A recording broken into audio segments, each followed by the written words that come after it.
আইপিএলের 10তম ম্যাচ হায়দ্রাবাদের সাথে লখনৌ টিমকে এখানে বলতে হয় তাদের টপ অর্ডার যেদিন জ্বলে উঠবে এডিয়ান মাকরাম, নিকোলাস পুরন, ঋষভ পান্ট, মিচেল মার্শ এরা যেদিন জ্বলে উঠবে অন্য টিমকে বলতে গেলে একদম নিঃশেষ করে দিবে, একদম শেষ করে দিবে।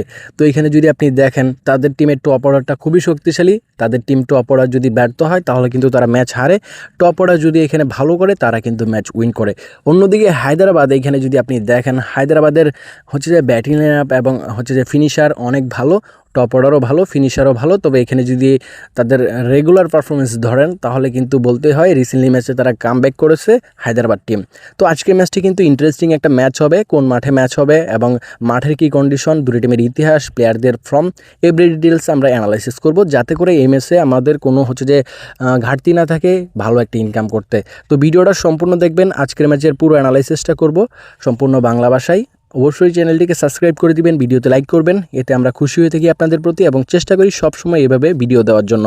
তো চলুন প্রথমে আজকের ম্যাচের মাঠ দিয়ে শুরু করি অ্যানালাইসিসটি। রাজীব গান্ধী স্টেডিয়ামে আজকের ম্যাচটি হবে। গতবার আইপিএলে এই মাঠে কিন্তু পরে ব্যাটের জয়ের চান্স অনেকটাই বেশি ছিল, কারণ 5টা ম্যাচ হয়েছিল গত সিজনে আইপিএলে। এখানে 5টা ম্যাচের মধ্যে 4টা পরে ব্যাট, একটা প্রথম ব্যাট উইন করেছে। তো বুঝতেই পারতেছেন যারা পরে ব্যাট করে তারা বেশি উইন করে। মানে হচ্ছে এখানে যদি আজকের ম্যাচটি প্রথম ব্যাট করে উইন করতে হয় তাহলে ভালো একটা স্কোর দাঁড় করাতে হবে যাতে করে ওই স্কোরটা সেকেন্ড ব্যাট না নিতে পারে। অন্যদিকে রানের ব্যাপারে দিকে গেলে দেখতে পারবো এবার কোনো ম্যাচ হয় নাই গত সিজনে, এখানে কিন্তু ম্যাচগুলো আমরা তুলে ধরবো। রিসেন্টলি একটা ম্যাচে গত সিজনে 143, তার আগে ম্যাচটার মধ্যে 245 ভালো রান এবং একটা ম্যাচে 152।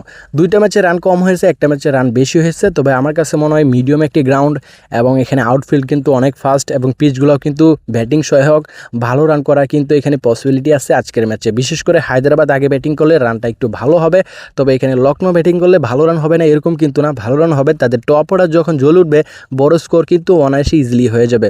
তবে এখানে সব কিছু হচ্ছে যে ব্যাটিংদের দক্ষতা, আপনি যদি এখানে ভালো করতে পারেন, ব্যাটিং ফ্রেন্ডলি পিচ এবং মাঠটাও কিন্তু ব্যাটিং সহায়ক, তো এখানে কিন্তু ভালো রান কিন্তু ইজিলি হয়ে যাবে। তবে আপনি যদি ব্যর্থ হন, যতই ব্যাটিং পিচ, যতই এখানে আউটফিল্ড ফাস্ট হোক না কেন, তাহলে এখানে রান তো হবেই না।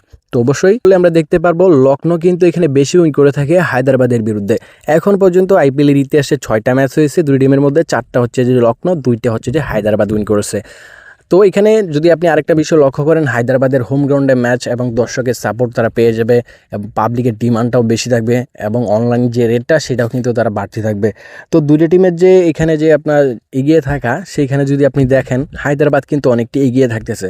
তবে আজকের ম্যাচে আপনারা যেটা লক্ষ্য করবেন, লখনৌ টিমের টপ অর্ডার 4টা প্লেয়ার যে আছে, ঋষভ পান্ট, নিকোলাস পুরন এবং এখানে আপনি যদি দেখেন এডিয়ান মার্কার, মিচেল মার্শ, এই 4টা প্লেয়ারের মধ্যে 2 থেকে 3টা প্লেয়ার জ্বলে উঠলেই কিন্তু লখনৌ টিমের জন্য এনাফ এবং উইন করার জন্য যথেষ্ট।